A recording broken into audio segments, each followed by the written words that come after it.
നമ്മൾ ഇന്ന് കാണാൻ പോകുന്നത് ഒരു ക്രൈം ഇൻവെസ്റ്റിഗേഷൻ സിനിമയാണ്. നമ്മൾ കുറച്ചു കാലമായി ക്രൈം ഇൻവെസ്റ്റിഗേഷൻ സിനിമയൊക്കെ കണ്ടിട്ട് എന്താണെന്നറിയില്ല, ത്രില്ലർ സിനിമകളുടെയും ഫീൽ ഗുഡ് സിനിമകളുടെയും പിന്നിൽ മാത്രം കുറച്ചു കാലം പോയി. എന്തായാലും നമ്മൾ ഇന്ന് കാണാൻ പോകുന്നത് ഒരു നല്ല ക്രൈം ഇൻവെസ്റ്റിഗേഷൻ സിനിമ തന്നെയാണ്. സിനിമ കണ്ടുകൊണ്ടിരിക്കുമ്പോൾ അവിടെ ഇവിടെയായിട്ട് കുറേ കാര്യങ്ങളെല്ലാം കാണിച്ചു തന്ന് നമ്മളെ ആകെ കൂടെ ടെൻഷൻ ആക്കില്ല, എന്നാൽ ഇൻവെസ്റ്റിഗേഷൻ വളരെ ഡീസൻ്റ് ആയിട്ട് നമ്മളെ കാണിച്ചു തരികയും ചെയ്യും. ഒരു മഞ്ഞ് നിറഞ്ഞ സ്ഥലത്താണ് ഈ കഥയെല്ലാം സംഭവിക്കുന്നത്, ഈ കഥയെല്ലാം നടക്കുന്നത്. അതെല്ലാം കണ്ടിരിക്കാനും ഒരു പ്രത്യേക അനുഭവമാണ്. പിന്നെ സിനിമയുടെ വൺലൈൻ പറയണമെന്ന് എനിക്ക് വലിയ ആഗ്രഹമുണ്ട്. അത് പറയാൻ മാത്രമൊന്നുമില്ല, വളരെ ചെറുതാണ്. എന്നിരുന്നാലും ഞാൻ പറയുന്നില്ല. സാധാരണ ഞാൻ വൺ ലൈൻ പറയുമ്പോൾ അത് ആർക്കും ഇഷ്ടമല്ല. അതുകൊണ്ട് നമ്മൾ ഇന്ന് നേരെ സിനിമയിലേക്കാണ് പോകുന്നത്. എന്നാൽ പിന്നെ നമുക്ക് 2017 റിലീസ് ചെയ്ത വിൻഡ് റിവർ എന്ന സിനിമയുടെ കഥ കേൾക്കാം. സിനിമ തുടങ്ങുമ്പോൾ തന്നെ മഞ്ഞ് നിറഞ്ഞ പ്രദേശത്ത് കൂടെ ഒരു പെൺകുട്ടി ഓടുകയാണ്. അവൾ ആരെയോ കണ്ടിട്ട് പേടിച്ച് ഓടുകയാണോ, ഇനി എന്തെങ്കിലും മൃഗത്തെ കണ്ട് ഓടുകയാണോ ഒന്നും അറിയില്ല. പക്ഷെ അവൾ ചെരുപ്പ് പോലും ധരിച്ചിട്ടില്ല. ചെരുപ്പ് പോലും ധരിക്കാതെ ഇത്രയും ദൂരം ഓടി വന്ന അവൾ ആകെ കൂടെ മരവിച്ച് അവിടെ താഴെ വീഴും. എന്നിട്ടും എഴുന്നേറ്റ് ഓടാനായിട്ടെല്ലാം ശ്രമിക്കുന്നുണ്ട്, എന്നാൽ അവളെ കൊണ്ട് അതിന് പറ്റുന്നില്ല. പിന്നെ നമ്മൾ കാണുന്നത് മഞ്ഞ് നിറഞ്ഞ പ്രദേശത്ത് ആടുകളെല്ലാം മേയാനായിട്ട് വന്നിരിക്കുന്നതാണ്. ഈ മഞ്ഞുള്ളതിൻ്റെ ഇടയിലെല്ലാം ആടുകൾക്ക് എന്താണ് കഴിക്കാനുള്ളതെന്ന് എനിക്കറിയില്ല. എന്നിരുന്നാലും ആടുകളെല്ലാം മേയുന്നുണ്ട്. എന്നാൽ ഇവറ്റകളെല്ലാം പിടിക്കാനായി കുറച്ച് അകലെയായിട്ട് ഒരു കുറുക്കൻ നോക്കി നിൽക്കുന്നുണ്ട്. ഒരു കുറുക്കന്റെ പട തന്നെയുണ്ട്. എന്നാൽ പെട്ടെന്നാണ് ആ കുറുക്കൻ ആരോ ഷൂട്ട് ചെയ്ത് വീഴ്ത്തുന്നത്. അപ്പോഴാണ് കുറച്ച് അകലെയായിട്ട് ഗണ്ണും പിടിച്ച് ഒളിച്ചു നിൽക്കുന്ന നമ്മുടെ ഹീറോയെ കാണുന്നത്. ഹീറോയുടെ പേര് ഗോറി എന്നാണ്. ഗോറി ആള് ഗവൺമെന്റ് തന്നെ നിയമിച്ചിട്ടുള്ള ഒരു വേട്ടക്കാരനാണ്. ഇതുപോലെ ആളുകൾക്കെല്ലാം മൃഗങ്ങളുടെ ശല്യം ഉണ്ടാവുന്നുണ്ടെന്ന് ആരെങ്കിലും പറഞ്ഞാൽ ആ സ്ഥലത്തേക്ക് ഹീറോയെ അയക്കും. ഹീറോ അങ്ങോട്ട് ചെല്ലും, ആ ഉപദ്രവകാരിയായിട്ടുള്ള മൃഗത്തെ ഷൂട്ട് ചെയ്ത് കൊല്ലുകയും ചെയ്യും. അതാണ് നമ്മുടെ ആളുടെ ജോലി. എന്തായാലും കുറുക്കനെ എല്ലാം മാറ്റി വെച്ച് നമ്മുടെ ആള് വണ്ടിയിൽ കയറി പോകും. നേരെ ചെല്ലുന്നത് ഭാര്യയുടെ അടുത്തേക്കാണ്. ഭാര്യയായിട്ട് പിരിഞ്ഞാണ് ജീവിക്കുന്നത്. അവളുടെ അടുത്തേക്ക് ഇപ്പൊ എന്തിനാണ് ചെന്നതെന്ന് വെച്ചാൽ, അവളുടെ അമ്മയും അച്ഛനും ജീവിക്കുന്ന നാട്ടില് അതൊരു ഉൾഗ്രാമമാണ്. അവിടെ അവരുടെ കന്നുകാലികളെ ഏതോ ഒരു മൃഗം വേട്ടയാടുന്നുണ്ടെന്നുള്ള ഒരു കേസ് കേട്ടു. അതുകൊണ്ട് ഇപ്പൊ ഹീറോക്ക് അങ്ങോട്ടാണ് നിയമനം ലഭിച്ചിരിക്കുന്നത്. അവിടേക്ക് ചെല്ലണം, ആ ഉപദ്രവകാരിയായിട്ടുള്ള മൃഗത്തെ ഷൂട്ട് ചെയ്ത് കൊല്ലണം. എന്നാൽ അങ്ങോട്ട് പോകുമ്പോൾ കൂടെ മകനെ കൂടെ കൊണ്ടുപോയിക്കോട്ടെ എന്ന് ഭാര്യയോട് ചോദിക്കാനാണ് വന്നിരിക്കുന്നത്. കാരണം അവിടെയാണല്ലോ അവളുടെ വീടുള്ളത്. അവളുടെ അച്ഛനെയും അമ്മയെയും മകന് കാണുകയും ചെയ്യാലോ. എന്നാൽ അവൾ പറയും, നിങ്ങൾ പോകുന്നത് അത്ര നന്നായിട്ട് എനിക്ക് തോന്നുന്നില്ല. എന്നിരുന്നാലും അവൾക്ക് സമ്മതിക്കാതിരിക്കാൻ പറ്റില്ല. കാരണം ആഴ്ചയിൽ 6 ദിവസം മകൻ അവളുടെ കൂടെ ആയിരിക്കും, ഒരു ദിവസം ഹീറോയുടെ കൂടെ ആയിരിക്കും ജീവിക്കുക. അതുകൊണ്ട് തന്നെ നിങ്ങൾ പോകുന്നൊക്കെ ശരി, നിങ്ങൾ അവനെ നല്ലപോലെ നോക്കണമെന്ന് പറയും. അവിടെ പോകാൻ എനിക്ക് തന്നെ പേടിയാണ്, അതുകൊണ്ട് നിങ്ങൾ അവനെ ശ്രദ്ധിക്കണമെന്ന് ഭാര്യ 2-3 തവണ എടുത്തു പറയുന്നുണ്ട്. അതിന്റെ കാരണം എന്താന്ന് വെച്ചാൽ, ഹീറോക്കും ഭാര്യയ്ക്കും ഒരു മകൾ കൂടി ഉണ്ടായിരുന്നു. അവള് അവിടെ വെച്ചാണ് മരിച്ചത്. അവൾ എങ്ങനെയാണ് അവിടെ വെച്ച് മരിച്ചതെന്നൊന്നും അറിയില്ല. ആ ഒരു പേടി കൊണ്ടാണ് ഭാര്യ ഇങ്ങനെയെല്ലാം സംസാരിക്കുന്നത്. എന്നാൽ നമ്മുടെ ആള് പറയും, നീ അതൊന്നും പേടിക്കേണ്ട, അവൻ എൻ്റെ കൂടെ സേഫ് ആയിരിക്കും. എന്നാൽ ഇത് കേട്ടപ്പോഴേക്ക് മകൻ മേലെ നിന്നും ഗണ്ണ് എല്ലാം ആയിട്ട് താഴേക്ക് ഇറങ്ങി വരികയാണ്. അവൻ ഗണ്ണ് പിടിച്ചിരിക്കുന്നത് ഹീറോയുടെ നേർക്കാണ്. ഹീറോ പറയും, ഞാൻ പറഞ്ഞിട്ടില്ലേ, ഗണ്ണ് പിടിക്കുമ്പോൾ ഒന്നെങ്കിൽ സൈഡിലേക്ക് പിടിക്കണം, അല്ലെങ്കിൽ മേലേക്ക് പിടിക്കണം. അതിലെപ്പോഴും ബുള്ളറ്റ് നിറഞ്ഞു കിടക്കുന്നുണ്ടാകും. അതാരുടെയും മേലേക്ക് ഷൂട്ട് ചെയ്ത് പോകാതിരിക്കാനാണ് നമ്മളിങ്ങനെ ചെയ്യുന്നത്. എന്തായാലും ഭാര്യയോട് സലാമെല്ലാം പറഞ്ഞ് മകനെയും കാറിൽ കയറ്റി ഹീറോ നേരെ ചെല്ലുന്നത് ഹീറോയുടെ കുതിരകളുടെ അടുത്തേക്കാണ്. അങ്ങനെ മകൻ അവിടെ നിന്ന് കുറച്ച് പുല്ലെല്ലാം എടുത്ത് കുതിരയ്ക്ക് കൊണ്ട് കൊടുക്കുന്നവരാണ്. കുതിര പെട്ടെന്ന് അവനെ നോക്കി ചീറ്റുന്നത്. അത് കണ്ട് അവൻ താഴെ വീഴും. അതിന് ഹീറോ ഓടിച്ചെന്ന് അവനോട് പറയും, കുതിരകളെല്ലാം നിന്നെ പേടിപ്പിക്കുകയല്ല വേണ്ടത്, നീയാണ് കുതിരകളെല്ലാം പേടിപ്പിക്കേണ്ടത്, നീയാണ് അവറ്റകളെല്ലാം നിയന്ത്രിക്കേണ്ടത്. അങ്ങനെ അവനെ കുതിരപ്പുറത്ത് കയറ്റിയിരുത്തി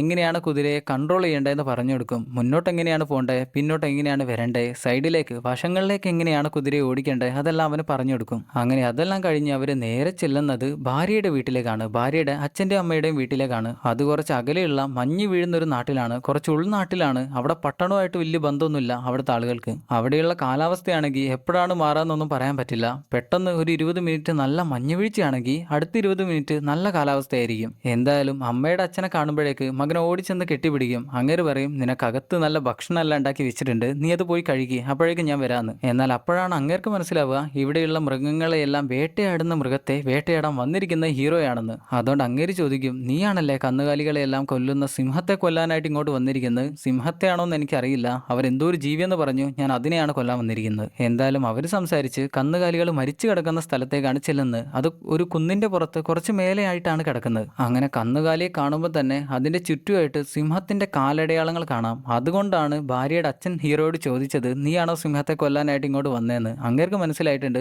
ഇവിടെ സിംഹമാണുള്ളതെന്ന്. പക്ഷെ അവിടെയെല്ലാം നോക്കുന്ന ഗോരിക്ക് മനസ്സിലായി അതൊരൊറ്റ സിംഹം മാത്രമല്ല, ഒരമ്മ സിംഹവും 2 കുട്ടികളുമാണ് അങ്ങോട്ട് വന്നിരിക്കുന്നത്. കുട്ടികൾക്ക് എങ്ങനെ വേട്ടയാടണമെന്ന് അമ്മ സിംഹം പഠിപ്പിച്ചു കൊടുത്തതാണ് അവിടെ കാണുന്നത്. അങ്ങനെ ഹീറോ കുറച്ച് സമയം കഴിയുമ്പോഴേക്ക് മഞ്ഞ് വണ്ടിയിൽ, അതിന്റെ യഥാർത്ഥ പേര് സ്നോ മൊബൈൽ എന്നാണ്, മോട്ടോർ സ്ലെഡ് എന്ന് വേറൊരു വേറൊരു പേരും കൂടിയുണ്ട്. എന്തായാലും നമുക്ക് മഞ്ഞ് വണ്ടി എന്ന് പറയാം. എന്തായാലും ഹീറോ മഞ്ഞ് വണ്ടിയിൽ സിംഹം എവിടെയാണ് ഒളിച്ചിരിക്കുക എന്ന് കണ്ടുപിടിക്കാനായിട്ട് പോവുകയാണ്. കുറച്ച് അകലേക്ക് പോവുകയാണ്. മൈല് കണക്കിന് ദൂരത്തേക്ക് പോകും. എവിടെയാന്ന് മനസ്സിലാവില്ലല്ലോ. അങ്ങനെ കുറച്ചകലെ എത്തുമ്പോഴാണ് മഞ്ഞിൽ ആരോ ചോരയും വീഴ്ത്തി ഓടിപ്പോയതിന്റെ പാടുകൾ കാണുക. എന്നാൽ ഇത്രയും അകലെയായിട്ട് മഞ്ഞിൽ ഒരാളിങ്ങോട്ട് വരണമെങ്കിൽ അതിലെന്തോ ഒരു കാരണം ഉണ്ടല്ലോ. ഹീറോ പെട്ടെന്ന് തന്നെ മഞ്ഞിലെടുത്തിടേണ്ട സ്യൂട്ടിട്ട് കയ്യിൽ ഗണ്ണും എടുത്ത് പിടിക്കും. ഈ മഞ്ഞിലിടേണ്ട സ്യൂട്ട് വെള്ള നിറത്തിൽ കണ്ടില്ലേ? അതെന്തുകൊണ്ടാണ് വെള്ള നിറന്ന് വെച്ചാൽ മഞ്ഞിൽ ഒളിച്ചിരിക്കുമ്പോൾ കാണാതിരിക്കാനാണ്. അങ്ങനെയാണെങ്കിൽ വേട്ടയ്ക്ക് വരുന്ന മൃഗങ്ങൾക്കെല്ലാം ഇവിടെ ഒരാൾ ഒളിച്ചിരിക്കുന്നുണ്ടെന്ന് മനസ്സിലാവില്ല.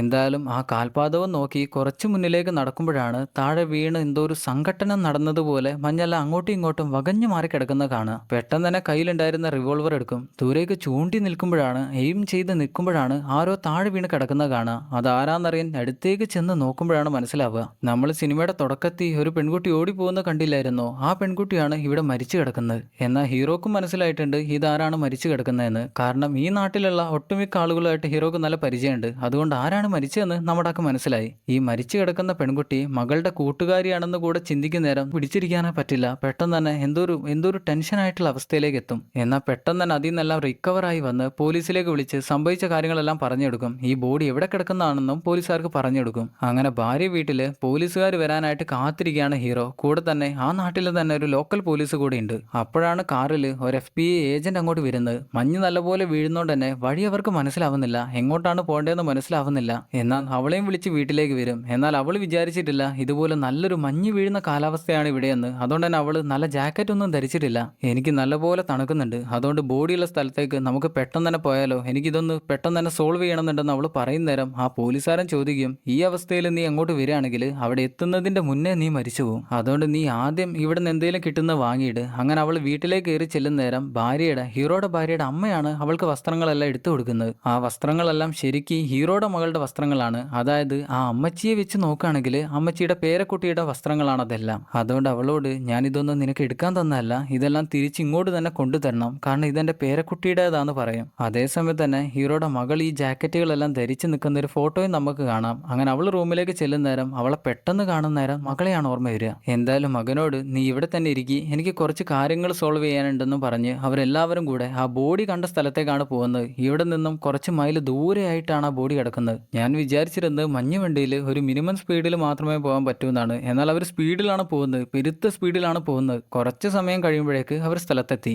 അവിടെയാണെങ്കിൽ ലോക്കൽ പോലീസ് എല്ലാം വന്ന് വള്ളിയെല്ലാം കെട്ടി സേഫ് ആക്കി വെച്ചിട്ടുണ്ട്. നമ്മുടെ ഏജന്റ് ലേഡി, അവളാണല്ലോ ഇപ്പോൾ ഇവിടുത്തെ കാര്യക്കാരി. അവൾ ആ ബോഡിയുടെ അടുത്തേക്ക് ചെന്ന് നോക്കും. തൊട്ടടുത്തുള്ള പോലീസുകാരനോട് എന്തൊക്കെയാണ് സംഭവിച്ചത്, എന്തൊക്കെയാണ് കാര്യങ്ങളെന്ന് ചോദിക്കുമ്പോൾ അങ്ങേര് പറഞ്ഞു കൊടുക്കും, മരണപ്പെട്ട പെൺകുട്ടിയുടെ പേര് നെറ്റാലി എന്നാണ്. അവളുടെ വീട് ഇവിടെ നിന്നും 30 മിനിറ്റ് യാത്ര ചെയ്യാൻ തക്ക ദൂരമുള്ള സ്ഥലത്താണ്. അതുകൊണ്ട് തന്നെ ഏജന്റിന് മനസ്സിലായി അവൾ ഒരിക്കലും വീട്ടിൽ നിന്നല്ല ഇങ്ങോട്ട് വന്നിരിക്കുന്നത്, വീട്ടിൽ നിന്നല്ല ഇങ്ങോട്ട് ഓടി വന്നിരിക്കുന്നത്. എന്നാൽ അവളുടെ വീട്ടിൽ നിന്നാണെങ്കിൽ ഇവൾ മിസ്സായിട്ടുള്ള കാര്യം ഇതുവരെ പോലീസിൽ അറിയിച്ചിട്ടുമില്ല. അവളുടെ വീട്ടുകാരും പോലീസിൽ അറിയിച്ചിട്ടുമില്ല. എന്നാൽ ഏജന്റ് ലേഡി ആ ബോഡി നോക്കുമ്പോൾ തന്നെ അവൾക്ക് മനസ്സിലായി ബോഡിയിൽ ആരോ റേപ്പ് ചെയ്യാനായിട്ട് ശ്രമിച്ചിട്ടുണ്ട്. അവൾക്ക് അതിന്റെ എല്ലാ സംശയങ്ങളും തോന്നും. അതുകൊണ്ട് തന്നെ ഇതൊരു സാധാരണ കേസിൽ ഉൾപ്പെടുത്താതെ, സാധാരണ മരണത്തിന്റെ കേസിൽ ഉൾപ്പെടുത്താതെ ഒരു കൊലപാതക കേസിലാണ് അവൾ ഉൾപ്പെടുത്തുന്നത്. അവൾ നേരെ ഗോറിയുടെ അടുത്തേക്ക് ചെന്ന് അവൾക്ക് ഇങ്ങോട്ട് ഓടി വരാൻ പറ്റത്തക്ക സ്ഥലമുള്ള ഏറ്റവും അടുത്തുള്ള സ്ഥലം ഇവിടെ എവിടെയാണെന്ന് ചോദിക്കുന്ന നേരം നമ്മുടെ ആൾ പറയും ഇവിടെ നിന്നും ഏറ്റവും അടുത്തുള്ള വീട് 3 മൈൽ അകലെയാണ്. 3 മൈൽ എന്ന് പറഞ്ഞാൽ ഏകദേശം 5 കിലോമീറ്ററിന് അടുത്ത് വരും. അത്രയും ദൂരമായിട്ടാണ് ഇവിടെ ഏറ്റവും അടുത്തുള്ള വീട് തന്നെ കിടക്കുന്നത്. പിന്നെ 5 മൈൽ അകലെയായിട്ട് ഒരു ഓയിൽ റിഗ് ഉണ്ട്. ഓയിൽ റിഗ് എന്ന് പറഞ്ഞാൽ ഓയിലെല്ലാം കുഴിച്ചെടുക്കുന്ന സ്ഥലമല്ലേ, ക്രൂഡ് ഓയിൽ മണ്ണിൽ നിന്നും കുഴിച്ചെടുക്കുന്ന സ്ഥലം, അതിന് പറയുന്ന പേരാണ്. ഏജന്റ് ചോദിക്കും ഇതെല്ലാം കണ്ടിട്ട് നിനക്ക് എന്തെങ്കിലും തോന്നുന്നുണ്ടോ എന്ന്. എനിക്ക് പലതും തോന്നുന്നുണ്ട്, അതെല്ലാം ഞാൻ നിനക്ക് പറഞ്ഞുതരാമെന്ന് പറഞ്ഞ് അവളെ കൂട്ടിയിട്ട് കാര്യങ്ങളെല്ലാം പറഞ്ഞു കൊടുക്കും. അവളുടെ കാൽപാദം അവിടെ പതിഞ്ഞിരിക്കുന്നത് പിന്നിലെ ഭാഗം കുറച്ച് ആഴത്തിലും മുന്നിലെ ഭാഗം കുറച്ചധികം ആഴത്തിലുമാണ്. അതുകൊണ്ട് തന്നെ അവൾ ഇങ്ങോട്ട് ഓടിയാണ് വന്നതെന്ന് മനസ്സിലാക്കാം. മാത്രമല്ല അവിടെ മഞ്ഞ് വകഞ്ഞു കിടക്കുന്ന ഭാഗം ഉണ്ടെന്ന് പറഞ്ഞില്ലേ, ആ ഭാഗത്തേക്ക് കൊണ്ടു ചെന്ന് പറയും രാത്രി സമയങ്ങളിൽ ഇവിടുത്തെ താപനില 20 ഡിഗ്രിയിലേക്ക് താഴും. ആ ഒരു സമയം രാത്രി തണുപ്പും കൊണ്ട് ഒരാൾ ഓടി ഇങ്ങോട്ട് വരികയാണെങ്കിൽ ആ തണുപ്പ് അവരുടെ മൂക്കിലേക്ക് അടിച്ചു കയറി ശ്വാസകോശത്തിൽ നിന്ന് ബ്ലഡ് ബ്ലീഡായി താഴെ വീഴും. ആ ഒരു ഭാഗമാണ് നീ ഇവിടെ കാണുന്നത്. ഇവിടെ നിന്നും അവൾ വീണ്ടും രക്ഷപ്പെടാൻ ഏന്തി വലിഞ്ഞ് പോയി വീണ് കിടക്കുന്ന സ്ഥലമാണ് അത്. ഇതെല്ലാം കേൾക്കുമ്പോൾ തന്നെ ഏജന്റിന് മനസ്സിലാകും ചെറിയൊരു മീനല്ല, ചെറിയൊരു നെത്തോലിയല്ല, ആളെ കയ്യിൽ എന്തൊക്കെയോ കാര്യങ്ങൾ ഇരിക്കുന്നുണ്ടെന്ന്. തൊട്ടടുത്തൊരു സ്ഥലം പോലും ഇല്ലാതെ, ചെരുപ്പ് പോലും ഇല്ലാതെ അവൾ എങ്ങനെ ഇങ്ങോട്ട് ഓടി വന്നു എന്ന് അവർക്ക് മനസ്സിലാവുന്നില്ല. ചില സാഹചര്യത്തിൽ രക്ഷപ്പെടാൻ മനഃശക്തി കൊണ്ട് ഇതുപോലെയെല്ലാം ചെയ്തെന്ന് വരും. ആ ഒരു രീതിയിലാണെന്ന് അവരും ചിന്തിക്കും. എന്തായാലും തിരിച്ചു പോകാൻ നിൽക്കുന്ന ഗോറിയോട് അവൾ ചോദിക്കും ഈ ഒരു കേസിൽ നിങ്ങൾക്ക് എന്നെ സഹായിക്കാൻ പറ്റുമെന്ന്. എന്നാൽ ഗോറി അതിന് സമ്മതിക്കില്ല. അവൾ വീണ്ടും ചോദിക്കുന്ന നേരം ഓക്കെ പറയും. അങ്ങനെ അന്ന് ഭാര്യ വീട്ടിലേക്ക് തിരിച്ചെത്തുന്ന ഗോറി അവന്റെ ഗണ്ണിലെ വീട്ടിലേക്ക് ആവശ്യമായിട്ടുള്ള ബുള്ളറ്റുകളെല്ലാം ശരിയായിക്കൊണ്ടിരിക്കുകയാണ്. അപ്പോഴാണ് മകൻ അങ്ങോട്ട് വരുന്നത്. അവൻ ചോദിക്കും, ആ ചേച്ചി എൻ്റെ ചേച്ചി മരിച്ച പോലെ തന്നെയാണോ മഞ്ഞിൽ മരിച്ചു പോയിരിക്കുന്നത്? അതായത് ഹീറോയുടെ മകൾ മരിച്ച പോലെ തന്നെയാണോ ആ ചേച്ചി മരിച്ചെന്നാണ് അവൻ ചോദിച്ചത്. എന്നാൽ മടിയിലിരുത്തി പറയും, നീ അങ്ങനെയൊന്നും വിചാരിക്കല്ലേ, ആ ചേച്ചി മഞ്ഞിൽ വെച്ച് സാധാരണയായിട്ട് മരണപ്പെട്ടു പോയി, അങ്ങനെ നീ വിചാരിച്ചാൽ മതിയെന്ന്. അതിനവൻ പറയും, അപ്പൊ എൻ്റെ ചേച്ചി മരിച്ച പോലെ തന്നെയാണല്ലേ ആ ചേച്ചിയും മരിച്ചേ? അതായത് ഇപ്പോഴാണ് നമുക്ക് മനസ്സിലാവുന്നത് ഹീറോയുടെ മകളും ഇതേ അവസ്ഥയിലാണ് മരിച്ചത്. എന്തായാലും പിറ്റേന്ന് രാവിലെ തന്നെ നമ്മുടെ ഏജന്റ് ലേഡി മരണപ്പെട്ട പെൺകുട്ടി എങ്ങനെയാണ് മരിച്ചതെന്ന് അറിയാൻ പോസ്റ്റ്മോർട്ടത്തിന്റെ റിപ്പോർട്ട് അറിയാനായിട്ട് വരികയാണ്. കൂടെ തന്നെ ആ പോലീസുകാരനുണ്ട്. എന്നാൽ പോസ്റ്റ്മോർട്ടം ചെയ്ത ഡോക്ടർ ആ മരണം എങ്ങനെയാണ് സംഭവിച്ചതെന്നാണ് ആദ്യം പറഞ്ഞു കൊടുക്കുക. ശരീരത്തിൽ എവിടെയെല്ലാം മുറിവുണ്ടെന്നാണ് ആദ്യം കാണിച്ചു കൊടുക്കുക. നെറ്റിയിൽ എന്തോ ഒരു കമ്പി ഉപയോഗിച്ച് അടിച്ചതിന്റെ പാടുണ്ട്. മാത്രമല്ല 2 വാരിയലുകൾ വിട്ടുപോയിട്ടുണ്ട്, വേർപെട്ട് പോയിട്ടുണ്ട്. പിന്നെ അവളുടെ ബോഡി മുഴുവനായിട്ടൊന്ന് ചെക്ക് ചെയ്താൽ അവളെ കുറെ പേര് ഒരുമിച്ച് പീഡിപ്പിച്ചതിന്റെ ലക്ഷണങ്ങളെല്ലാം കാണാം. ചിലപ്പോൾ ഒരാൾ തന്നെ പലതവണ പീഡിപ്പിച്ചതോ ആയിരിക്കാം. പക്ഷെ അവസാനം സർജൻ മരണകാരണം ഹീറോ പറഞ്ഞ പോലെ തന്നെയുള്ള കാരണമാണ് എഴുതി വെക്കുക. അതായത് രാത്രി -20°C ശ്വാസം എടുത്ത് ഓടുന്നേരം ശ്വാസകോശം പൊട്ടി, അതായത് ബ്ലഡ് ബ്ലീഡ് ആയിട്ടാണ് മരിച്ചതെന്നാണ് അങ്ങനെ എഴുതി വെക്കുന്നത്. എന്നാൽ സർജനും പോലീസുകാരനും ലേഡിക്കും അറിയാം അവളെ ആരോ പീഡിപ്പിച്ച് കൊലപ്പെടുത്തിയതാണെന്ന്. എന്നാൽ അതിനെക്കുറിച്ച് കൂടുതലൊന്നും കണ്ടുപിടിക്കാൻ പറ്റാത്തതുകൊണ്ട് തന്നെ സർജൻ അങ്ങനെ എഴുതാൻ പറ്റില്ല. എന്നാൽ നമ്മുടെ ലേഡി അതിന് ദേഷ്യം പിടിക്കും. സർജൻ പറയും, ഞാൻ എൻ്റെ ജോലിയാണ് ചെയ്തത്, നീ നിന്റെ ജോലി ചെയ്യാൻ നോക്ക്, നീ അങ്ങനെ എല്ലാ കാര്യങ്ങളും കണ്ടുപിടിക്കുക, എനിക്ക് എൻ്റെ ജോലി മാത്രമേ ചെയ്യാൻ പറ്റൂന്ന്. അത് കേട്ട് അവൾക്ക് സഹിക്കാൻ പറ്റില്ല. അന്നേരം കുറച്ച് അകലേക്ക് വിളിച്ച് പോലീസുകാർ അവളോട് പറയും, ഇത്രയും മുഷിലുള്ള ഒരു പെൺകുട്ടിയെ ഒരു ഏജന്റായിട്ട് ഞാൻ ഇതുവരെ കണ്ടിട്ടില്ല, എന്തായാലും നിന്റെ അടുത്ത് അതുണ്ട്, നീ തന്നെ ഇതിന്റെ ഉത്തരങ്ങളെല്ലാം കണ്ടുപിടിക്കും. അങ്ങനെ അവിടെ നിന്ന് എല്ലാവരും കൂടെ കൊല്ലപ്പെട്ട പെൺകുട്ടിയുടെ വീട്ടിലേക്കാണ് ചെല്ലുന്നത്. അവളുടെ അച്ഛനെ കണ്ട് അവൾ ഇതുപോലെ മിസ്സിംഗ് ആയിട്ട് നിങ്ങൾ എന്തുകൊണ്ട് മിസ്സിംഗ് കേസ് കൊടുത്തില്ല എന്ന് ചോദിക്കുന്ന നേരം അങ്ങനെ പറയും, അവൾക്കൊരു ബോയ് ഫ്രണ്ട് ഉണ്ട്, അവൾ അവന്റെ കൂടെ കറങ്ങാനായിട്ട് പോകാറുണ്ട്, താമസിക്കാറുണ്ട്, ഞങ്ങൾ വിചാരിച്ചു ചിലപ്പോൾ അവൾ അവന്റെ കൂടെ ആയിരിക്കുമെന്ന്. എന്നാൽ അച്ഛൻ ഇതെല്ലാം വലിയ കാര്യമാക്കാതെയാണ് പറയുന്നത്. അങ്ങനെ കണ്ണിൽ നിന്നൊരു തുള്ളി വെള്ളം പോലും വരുന്നില്ല, കണ്ണീര് പോലും വരുന്നില്ല. സാർ, ഞാൻ ഇതിനെല്ലാം കൂടെ ഒരു പരിഹാരം കണ്ടുപിടിക്കാനാണ് ശ്രമിക്കുന്നത്, ഞാൻ നിങ്ങളെ സഹായിക്കാനാണ് ശ്രമിക്കുന്നത്. അതിനങ്ങേര് പറയും, എൻ്റെ മകൾക്ക് 18 വയസ്സായി, അവൾ ഒരു തെറ്റും ചെയ്യില്ല എന്ന് എനിക്കറിയാം, അവൾ എനിക്ക് വിശ്വാസമാണ്. എന്നാൽ എനിക്ക് നിങ്ങളുടെ ഭാര്യയെ കാണണമെന്ന് അവൾ പറയുന്ന നേരം, അങ്ങനെയാണെങ്കിൽ നീ പോയി എൻ്റെ ഭാര്യയെ കണ്ടോ, അവൾ ആ റൂമിൽ ഇരിക്കുന്നുണ്ടെന്ന് പറയും. പോലീസുകാരൻ പറയും, നീ അങ്ങോട്ട് പോണ്ടാന്ന്. അതെന്താ ഞാൻ പോയാല്, ഞാൻ നിങ്ങളെയും കൂട്ടിയല്ലല്ലോ പോണേന്ന് പറഞ്ഞ് അവൾ ചെന്ന് ഡോറ് തുറക്കുമ്പോഴാണ് കാണുന്നത് മകള് മരിച്ച വിഷമത്തിൽ മാനസികമായി തളർന്ന് സ്വന്തം കൈ തന്നെ മുറിച്ചോണ്ടിരിക്കുന്ന അവളുടെ അമ്മയാണ് അവൾ കാണുക. ആകെ കൂടെ ടെൻഷനായി അവൾ സോറി എന്ന് പറഞ്ഞ് പുറത്തേക്ക് വരുന്നേരാണ് ഹീറോ അങ്ങോട്ട് വരുന്നത്. ഈ മരിച്ചുപോയ പെൺകുട്ടിയുടെ അച്ഛന്റെ കൂട്ടുകാരനാണ് ഹീറോ. എന്നാൽ ഹീറോയെ കാണുമ്പോഴേക്ക് തോളിൽ വീണ് കരയാൻ തുടങ്ങും, ഒരു ചെറിയ കുട്ടിയെ പോലെ കരയാൻ തുടങ്ങും. ഗോറി പറയും, നീ ഇതെല്ലാം മനസ്സിലാക്കാതെ ഉൾക്കൊള്ളാതെ ഒരിക്കലും നിനക്ക് ഇതിൽ നിന്നും പുറത്തു വരാൻ പറ്റില്ല. പണ്ട് എൻ്റെ മകൾ മരിച്ചപ്പോൾ എനിക്ക് ആ ടെൻഷൻ സഹിക്കാൻ പറ്റാതെ വന്നപ്പോൾ ഞാനൊരു ക്ലാസ് അറ്റൻഡ് ചെയ്യാനായി പോയി. അന്ന് അവിടെയുള്ള ഒരാൾ എന്നോട് പറഞ്ഞു, എനിക്ക് 2 മെസ്സേജ് ഉണ്ടെന്ന്, അതിലൊന്ന് ഗുഡും ഒന്ന് ബാഡും ആണ്. അതിൽ ബാഡ് എന്താന്ന് വെച്ചാൽ എനിക്കൊരിക്കലും ഇനി പഴയ പോലെ തിരിച്ചു വരാൻ പറ്റില്ല, പഴയ ഗോറി ആവാനായി പറ്റില്ല. അതുകൊണ്ട് തന്നെ മകൾ ഇനി കൂടെ ഉണ്ടാവില്ല എന്നുള്ള കാര്യം അക്സെപ്റ്റ് ചെയ്യുക. രണ്ടാമത്തെ കാര്യം ഗുഡാണ്. എത്ര പെട്ടെന്ന് ഞാൻ എൻ്റെ മകൾ ഇല്ലാന്ന് മനസ്സിലാക്കി ഞാൻ അതെല്ലാം ഉൾക്കൊള്ളുന്നോ അത്രയും പെട്ടെന്ന് എൻ്റെ മകളുടെ സ്നേഹം, അവളുടെ വാത്സല്യം അതെല്ലാം എൻ്റെ ഉള്ളിലേക്ക് വരും, അവൾ എൻ്റെ കൂടെ ഉള്ളതുപോലെ എനിക്ക് തോന്നും. അങ്ങനെയായിരുന്നു പറഞ്ഞിരുന്നത്. അന്നേരം അങ്ങേര് കുറച്ച് മുന്നിലേക്ക് ചെന്ന് പറയും, കൂട്ടുകാരൻ കുറച്ച് മുന്നിലേക്ക് ചെന്ന് പറയും, എനിക്ക് ആകെ കൂടി ഒരു മകനും കൂടി ആയിരുന്നു ഉണ്ടായിരുന്നത്, ഇനി അവൻ എൻ്റെ കൂടെ ഉണ്ടാവുമെന്ന് എനിക്ക് തോന്നുന്നില്ല. അവൻ മയക്കുമരുന്നിൻ്റെ ലോകത്തേക്ക് വീണുപോയി, അവൻ എൻ്റെ കയ്യിൽ നിന്ന് വിട്ടുപോയി, ഒരിക്കലും അവൻ ഇനി തിരിച്ചു വരാൻ പറ്റില്ല, ഇനി എനിക്ക് ജീവിക്കണമെന്ന് പോലും തോന്നുന്നില്ല. പക്ഷെ നീ എനിക്കൊരു കാര്യം ഉറപ്പ് തരണം, എൻ്റെ മകളോട് ഇത് ചെയ്തവനെ നീ കണ്ടാൽ പിന്നെ ഒരിക്കലും അവൻ ജീവിച്ചിരിക്കാൻ പറ്റില്ല. എന്നാൽ ഗോറിയുടെ മനസ്സിലും ഈ ഒരു കാര്യം തന്നെയാണ്. ഈ ഒരു പരിപാടി ചെയ്തവനെ കണ്ടാൽ അവനെ വെച്ചേക്കില്ല എന്ന് തന്നെയാണ് ഹീറോയും വിചാരിച്ചിരിക്കുന്നത്, അവനെ കൊന്നുകളയണമെന്ന് തന്നെയാണ് ഹീറോ വിചാരിച്ചിരിക്കുന്നത്. എന്നാൽ ഈ കൂട്ടുകാരൻ്റെ മകനില്ലേ മയക്കുമരുന്നിൻ്റെ ലോകത്തേക്ക് വീണുപോയ, അവൻ്റെ പേര് ഡെറിക് എന്നാണ്. അവൻ്റെ കൂട്ടുകെട്ട് അത്രക്കങ്ങ് നല്ല കൂട്ടുകെട്ടല്ല, ചിലപ്പോൾ അവനും ഈ ഒരു കേസിൽ ഉൾപ്പെട്ടവനായിരിക്കാം എന്നുള്ളൊരു സംശയം നമ്മുടെ ആക്കുണ്ട്. അതുകൊണ്ട് തന്നെ പോലീസുകാരനെയും ഏജന്റ് ലേഡിയെയും കൂട്ടിയിട്ട് അവൻ താമസിക്കുന്ന സ്ഥലത്തേക്കാണ് ചെല്ലുന്നത്. അവിടേക്ക് അത്രയങ്ങ് ധൈര്യത്തിൽ പോകാനും പറ്റില്ല, കാരണം അവിടെയുള്ളവന്മാരെല്ലാം ഓരോ കേസിൽ പെട്ടവരായിരിക്കും. അതുകൊണ്ട് തന്നെ അവിടെ എത്തുന്ന നേരം നമ്മുടെ ഏജന്റ് ലേഡി ചോദിക്കും, എന്തായാലും ബാക്കിയുള്ള പോലീസുകാർ വരുന്നവരെ നമുക്കിവിടെ കാത്തു നിന്നാലോ എന്ന്. അതിന് പോലീസുകാരെ പറയും, നീ എന്താ വിചാരിച്ചേ പോലീസുകാരെല്ലാവരും ഇങ്ങോട്ട് വരുമെന്നോ, ഇവിടെ നിന്നെ രക്ഷിക്കാൻ നീ മാത്രമാണ്, നിനക്ക് വേണ്ടി നീ മാത്രമാണ് പ്രവർത്തിക്കേണ്ടത്. എന്തായാലും അവർ ചെന്ന വീടിന്റെ ഡോറ് മുട്ടുന്നേരം ഒരു മയക്കുമരുന്നനാണ് വാതിൽ തുറന്നു വരിക. എന്നാൽ അവനെ ആ പോലീസുകാരൻ അറിയാം, പോലീസുകാരൻ പലതവണയായിട്ട് അവനെ അറസ്റ്റ് ചെയ്തിട്ടുണ്ട്. എടാ നീ ഇപ്പോഴും ജീവനോട് ഉണ്ടോയെന്ന് ചോദിക്കുന്ന നേരം അവൻ പറയും, എന്താ സാറേ നിങ്ങൾ ഇങ്ങനെയെല്ലാം ചോദിക്കുന്നത്, ഒന്നുമില്ലെങ്കിലും നിങ്ങൾ എൻ്റെ ആളല്ലേ. എന്നാൽ അങ്ങേര് വീണ്ടും ചോദിക്കും, നിന്റെ അനിയൻ എവിടെ പോയെന്ന്. അതിനവൻ പറയും, എൻ്റെ അനിയനെ പിടിച്ച് ജയിലാക്കിയിട്ട് അവനെവിടെയെന്ന് എന്നോട് ചോദിച്ചാലോ, അതിന് ഞാൻ നിങ്ങൾക്കായിട്ട് ഒരു സമ്മാനം എടുത്ത് വെച്ചിട്ടുണ്ട്, അതെന്തായിരുന്നു എന്ന് പറഞ്ഞ പോക്കറ്റിൽ നിന്ന് പേപ്പർ സ്പ്രേ എടുത്ത് പെട്ടെന്ന് തന്നെ അവരുടെ 2 പേരുടെയും മുഖത്തേക്ക് അവൻ അടിച്ചു കൊടുക്കും. 2 പേരും കൂടെ കണ്ണും പുകഞ്ഞോണ്ട് പെട്ടെന്ന് തന്നെ താഴേക്ക് വീഴും. അവർക്ക് എന്ത് ചെയ്യണമെന്ന് അറിയില്ല, കണ്ണ് കാണാത്തോണ്ട് ഇനി അവന്മാർ എന്തെങ്കിലും ചെയ്യാൻ പറ്റുമോ അതും പറയാൻ പറ്റില്ല. അതേസമയം നമ്മുടെ ഗോറിയാണെങ്കിൽ ആ വീടിന്റെ തൊട്ട് പിന്നിലാണ് ചെന്ന് നിൽക്കുന്നത്. എന്നാൽ ആ വീടിന്റെ അകത്തു നിന്നും ആ ഡെറിക്ക് ആ കൂട്ടുകാരന്റെ മകനും കൂടെ തന്നെ തന്നെ വേറൊരു പയ്യനും കൂടെ ഇറങ്ങി പുറത്തേക്ക് ഓടി വരുന്ന നേരം താഴെ നിന്ന് കിട്ടിയ ഒരു ഷവലെടുത്ത് അവന്റെ മോന്തക്കിട്ട് ഒരൊറ്റ അടിയാണ്. മുന്നിൽ ഏജന്റ് ലേഡി ഉള്ള കണ്ണും വെച്ച് കാണാൻ പറ്റുന്ന കണ്ണും വെച്ച് ഗണ്ണുമായിട്ട് വീടിനകത്തേക്ക് കയറി ചെല്ലും. എന്നാൽ അവിടെ ഒറ്റ ഒരുത്തനെ പോലും കാണുന്നില്ല. അങ്ങനെ ഒരു ഡോറും തുറന്ന് ഇടവഴിയിലേക്ക് കയറുമ്പോഴാണ് ആ ഭ്രാന്തൻ അവിടെ നിന്ന് ഷൂട്ട് ചെയ്യുന്നത്. എന്നാൽ അവൾ തിരിച്ച് ടപ്പേ ടപ്പേ ടപ്പേ എന്ന് ഒഴിഞ്ഞു മാറി ഷൂട്ട് ചെയ്യുന്ന നേരം അവൻ മരിച്ചു പോകും. എന്നാൽ അവൻ മരിച്ചു എന്ന് മനസ്സിലാകുന്ന നേരം അവൾക്കാകെ അത് താങ്ങാൻ പറ്റില്ല. എന്നാൽ അവന്റെ അടുത്ത് ചെല്ലുമ്പോഴാണ് അവന് കുറച്ചെങ്കിലും ജീവൻ കാണുക. എന്നാൽ കൂടെയുള്ള പോലീസുകാരൻ പറയും അവനെ വിട്ടേക്ക്, അവനെ കാര്യാക്കണ്ട. എന്നാൽ അവനെ രക്ഷിക്കണോ എന്നുള്ള ചിന്ത അവരുടെ ഉള്ളിലേക്ക് വരുന്നതിന് മുന്നേ അവൻ മരിച്ചുപോയി. അങ്ങനെ അവർ പുറത്തേക്ക് ഇറങ്ങുന്ന നേരം ആ രണ്ട് പയ്യന്മാരെയും ഡെറിക്കിനെയും അവന്റെ കൂട്ടുകാരനെയും ഹീറോ മുട്ടിൽ നിർത്തിയിട്ടുണ്ട്. ഇതിൽ ഇടതുഭാഗത്തിരിക്കുന്നവനാണ് ഡെറിക്ക്, വലുതിരിക്കുന്ന ഏതോ ഒരു ഭ്രാന്തൻ. അവനോട് പോലീസുകാരൻ ചോദിക്കും, നീ ഇങ്ങനെ ഇവിടെ ഈ ഒരു വലിയ നിലയിലെത്തിയത് നിന്റെ അച്ഛന് വലിയ അഭിമാനമായിരിക്കും അല്ലേ? അതിന് അവൻ ദേഷ്യത്തിൽ പറയും, എന്റെ അച്ഛൻ അതിന് ജയിലില്ല.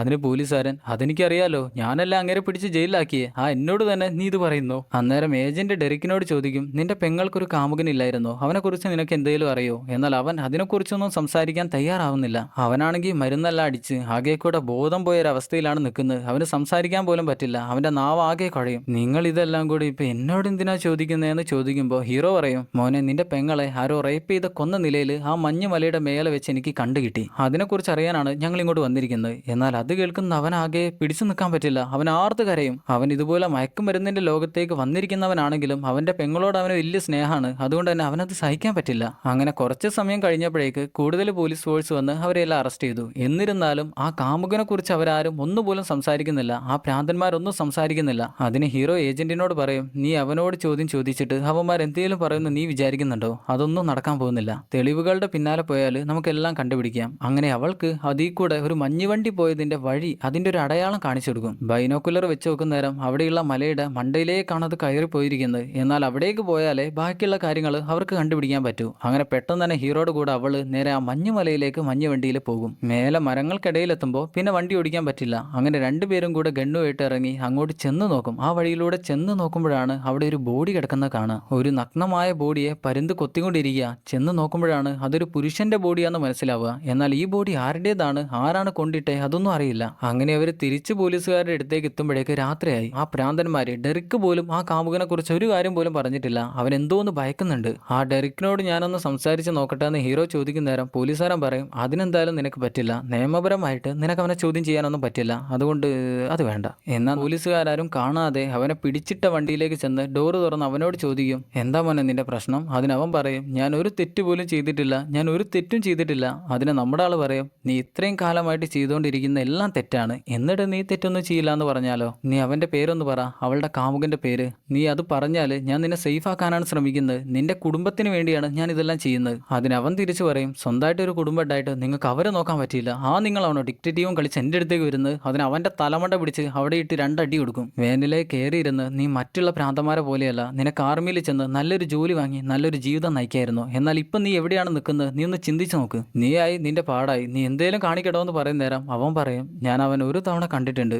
ആ തെണ്ടിക്ക് ഏകദേശം നിങ്ങളുടെ അതേ പ്രായം വരും. അവനുമായിട്ടുള്ള അവളുടെ സ്നേഹം എനിക്ക് തീരെ ഇഷ്ടമല്ലായിരുന്നു. ആ തെണ്ടിയെ തന്നെ എനിക്ക് ഇഷ്ടമല്ലായിരുന്നു. ഞാൻ അത് അവളോട് പറഞ്ഞാണ്. പക്ഷേ പ്രേമത്തിന് കണ്ണില്ല മൂക്കില്ല എന്നൊക്കെയല്ലേ, അതുകൊണ്ട് തന്നെ അവള് അവന്റെ പിന്നാലെ പോയി. അവൻ ആ ഓയിൽ റിഗില് എണ്ണ കുഴിച്ചെടുക്കുന്ന സ്ഥലത്ത് ജോലി ചെയ്യുന്നവനാണ്. അവന്റെ പേര് മാറ്റോ സാറ്റോ അങ്ങനെ എന്തോ ഒന്നാണ്. എനിക്ക് വേറെ ഒന്നും അറിയില്ല.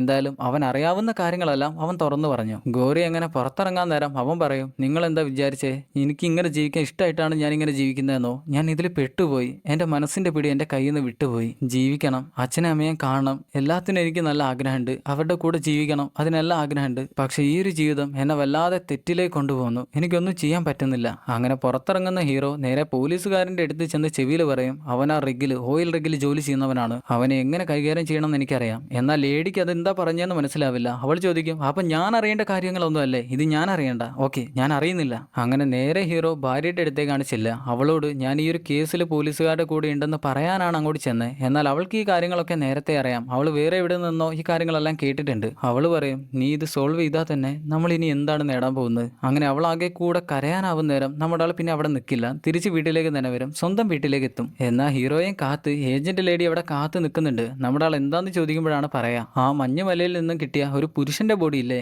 അത് അവളുടെ ബോയ് ഫ്രണ്ടിന്റെ ബോഡിയാണ്. ആ മരിച്ച പെൺകുട്ടിയുടെ ബോയ് ഫ്രണ്ടിന്റെ ബോഡിയാണ്. അവന്റെ ഫിംഗർ പ്രിന്റ് ഡാറ്റാ ബേസിൽ ഉള്ളത് കൊണ്ട് തന്നെ അത് മാച്ച് ചെയ്ത് നോക്കിയപ്പോൾ അവന്റെ പേര് മാറ്റ് എന്നാണ് ആണെന്ന് മനസ്സിലാക്കാൻ പറ്റി. ഇത്രയും നേരം ഗോറി വിചാരിച്ചിരുന്ന് ഇതിന്റെ പിന്നിൽ ബോയ് ഫ്രണ്ടാണ് കളിക്കുന്നതെന്നാണ്. എന്നാൽ ഇപ്പോഴാണ് മനസ്സിലാവുക ഇതിന്റെ പിന്നിൽ മറ്റാരോ ആണ് കളിക്കുന്നത്, അല്ലെങ്കിൽ മറ്റാരൊക്കെയോ ആണ് കളിക്കുന്നത്. അങ്ങനെ അവളെയും വിളിച്ച് വീടിനകത്തേക്ക് ചെല്ലുന്ന നേരം അവൾ കുടിക്കാൻ കുറച്ച് വെള്ളം ചോദിക്കും. അങ്ങനെ വെള്ളം എടുക്കാൻ അവൾ അകത്തേക്ക് ചെല്ലുന്ന നേരമാണ് അകത്ത് മകളുടെ ഫോട്ടോസ് എല്ലാം അവൾ കാണുക. അവളതെല്ലാം നോക്കിക്കൊണ്ടിരിക്കുമ്പോൾ ഒരു ഗ്ലാസ് വെള്ളമായിട്ട് നമ്മുടെ ആളെത്തി. അവൾക്ക് വെള്ളം കൊടുക്കുന്ന നേരം അവളുടെ മുഖം കണ്ടാൽ മനസ്സിലാകും മകളെക്കുറിച്ചാണ് അവൾ ചോദിക്കാൻ കാത്തു നിൽക്കുന്നത്. അതുകൊണ്ട് ആദ്യമേ ഹീറോ പറയും അതെന്റെ മകളാണ്, അവൾ 3 വർഷം മുന്നേ മരിച്ചുപോയി. പിന്നെ അവൾ എങ്ങനെയാണ് മരിച്ചതെന്നാണ് പറഞ്ഞു കൊടുക്കുക. 3 വർഷം മുന്നേ ഹീറോ കുറച്ച് ദൂരങ്ങളിലേക്കുള്ള സ്ഥലത്തേക്ക് ജോലി ചെയ്യാൻ പോകുന്ന നേരം പെട്ടെന്നൊന്നും വീട്ടിലേക്ക് തിരിച്ചെത്താൻ പറ്റില്ല. അന്നാണെങ്കിൽ ഹീറോ ഭാര്യയായിട്ട് പിരിഞ്ഞിട്ടുമില്ല. അതുകൊണ്ട് തന്നെ ഹീറോക്കും ഭാര്യയ്ക്കും ഒരുമിച്ച് നിൽക്കാൻ വളരെ കുറച്ച് ദിവസങ്ങൾ മാത്രമാണ് കിട്ടുക. അങ്ങനെ ഒരിക്കൽ കുറച്ച് അകലെ ജോലിക്ക് പോയി കുറേ കാലം കഴിഞ്ഞ് ഹീറോ തിരിച്ചെത്തിയപ്പോൾ ഭാര്യയ്ക്കും ഹീറോക്കും ഒരുമിച്ച് നിൽക്കണം എന്ന് തോന്നി. വീട്ടിൽ തന്നെ നിൽക്കാം, പക്ഷേ വീട്ടിൽ കുട്ടികളൊക്കെ ഉള്ളത് കൊണ്ട് അവർക്ക് സ്നേഹിക്കാൻ പറ്റില്ലല്ലോ. അതുകൊണ്ട് ഒരു ദിവസത്തേക്ക് മാത്രം അവരൊരു ലോഡ്ജിലേക്ക് മാറി. അന്ന് മകൾക്ക് 16 വയസ്സാണ്. അതുകൊണ്ട് തന്നെ അനിയനെ നോക്കിയിട്ട് അവൾ വീട്ടിൽ തന്നെ നിന്നോളും, അതൊക്കെ അവൾക്ക് പരിചയമുള്ള കാര്യങ്ങളാണ്. അങ്ങനെയും പറഞ്ഞാണ് അവർ വീട്ടിൽ നിന്ന് പുറത്തിറങ്ങിയത്. എന്നാൽ അവരില്ലാത്ത നേരം മകൾ വീട്ടിലേക്ക് കുറച്ച് കൂട്ടുകാരെ ചെറിയൊരു പരിപാടിക്കായിട്ട് വിളിച്ചു. എന്നാൽ ആ പരിപാടി കുറച്ച് കഴിഞ്ഞ് കുറച്ചുകൂടെ കൂട്ടുകാർ വന്നപ്പോൾ കുറച്ച് വലിയൊരു പാർട്ടിയായി മാറി. അവസാനം ക്ഷണിക്കപ്പെടാത്ത കുറച്ച് അതിഥികൾ കൂടെ അങ്ങോട്ട് വന്നു. പിന്നെ അവിടെ എന്തോ സംഭവിച്ചു. പിറ്റേന്ന് രാവിലെ അവൾ മരിച്ചെന്ന വാർത്തയാണ് ഹീറോ കേൾക്കുന്നത്. മാത്രമല്ല അവളുടെ ബോഡി വീട്ടിൽ നിന്നും 20 മൈൽ അകലെ വെച്ചാണ് മഞ്ഞിൽ നിന്ന് കിട്ടിയത്. ഇതെല്ലാം പറഞ്ഞു കഴിയുമ്പോഴേക്ക് കണ്ണീന്ന് വെള്ളം വരുന്നില്ല എന്ന് മാത്രമേ ഉള്ളൂ. അത്രയും വിഷമത്തിലാണ് നിൽക്കുന്നത്. എന്നാൽ ഇത് കണ്ടു സഹിക്കാൻ പറ്റാത്ത ലേഡി ബാത്റൂം എവിടാന്ന് ചോദിച്ച് ബാത്റൂമിലേക്ക് കയറി ചെല്ലും. പിന്നെ അവിടെ വെച്ചാണ് അവൾ സമാധാനമായിട്ടൊന്ന് ശ്വാസം അയക്കുന്നത്. അങ്ങനെ അവൾ പുറത്തിറങ്ങി വരുന്ന നേരം മകൾ എഴുതിയിട്ട് ഫസ്റ്റ് കിട്ടിയിട്ടുള്ള ഒരു കവിത അവിടെ ഭിത്തിയിൽ തൂക്കി വെച്ചിട്ടുണ്ട്. അവളത് വായിക്കുന്ന നേരം അവൾക്ക് ആകെ കൂടെ വിഷമാകും. പിന്നെ നമ്മൾ കാണുന്നത് പിറ്റേന്ന് രാവിലെ തന്നെ കൊല്ലപ്പെട്ട പെൺകുട്ടിയുടെ ബോയ് ഫ്രണ്ട് ജോലി ചെയ്യുന്ന ഓയിൽ റിഗിലെ അങ്ങോട്ട് പോകാനായി പോലീസുകാരും ഹീറോയും എല്ലാം റെഡി ആവുന്നതാണ്. നേരത്തെ അവർ 3 പേരും മാത്രം ഒരു സ്ഥലത്തേക്ക് പോയതിന്റെ ക്ഷീണം ഇതുവരെ മാറിയിട്ടില്ല.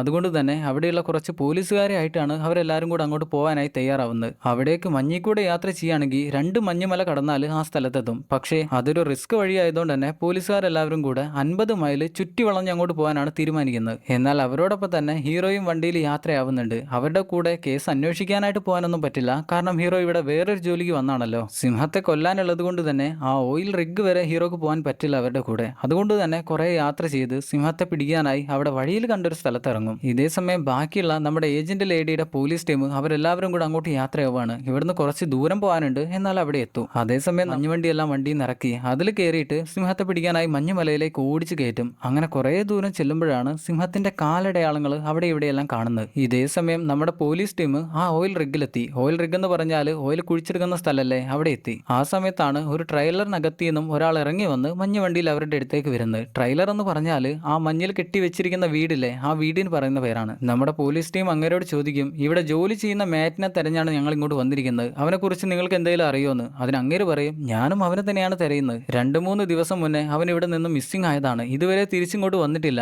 ഇനിയും വന്നില്ലെങ്കിൽ അവനെ ജോലിയിൽ നിന്ന് പുറത്താക്കണം. എന്നാൽ ഇവിടെ പോലീസുകാരെല്ലാം നിൽക്കുന്നത് കണ്ട് ആ വന്ന ആശാന്റെ കൂടെ ഉണ്ടായിരുന്ന 2 പേരും കൂടെ അങ്ങോട്ടെത്തും. എന്താ പ്രശ്നം എന്നറിയാനായിട്ട് അങ്ങോട്ടെത്തും. എന്നാൽ നമ്മുടെ ഏജന്റ് ലേഡി ചോദിക്കും, നിങ്ങളുടെ മുഖത്തെന്തോ പറ്റിയതിന്റെ പാട് കാണുന്നുണ്ടല്ലോ, അതെന്താ? അതിനങ്ങനെ പറയും, മഞ്ഞു വണ്ടിയിൽ മരങ്ങൾക്കിടയിലൂടെ വേഗത്തിൽ ഓടിച്ചു പോയാൽ നിങ്ങൾക്കും ഇതുപോലെയൊക്കെ പറ്റും. അപ്പോഴാണ് കൂടെ ഉണ്ടായിരുന്ന ഒരു പോലീസുകാരൻ ചോദിക്കുക, ആ മാറ്റ് താമസിക്കുന്ന ട്രെയിലർ എവിടെയാണെന്ന് നിങ്ങൾക്കറിയോ, കാണിച്ചു തരുമോ? അതിന് അങ്ങേര്, ഓ കാണിച്ചു തരാലോ, എന്റെ കൂടെ വന്നാൽ മതി എന്ന് പറയും. ഇതേ സമയം ഇവിടെ സിംഹത്തിന്റെ കാൽപ്പാട് തെരഞ്ഞു പോയ ഹീറോ സിംഹത്തിന്റെ ഗുഹ കണ്ടുപിടിക്കും.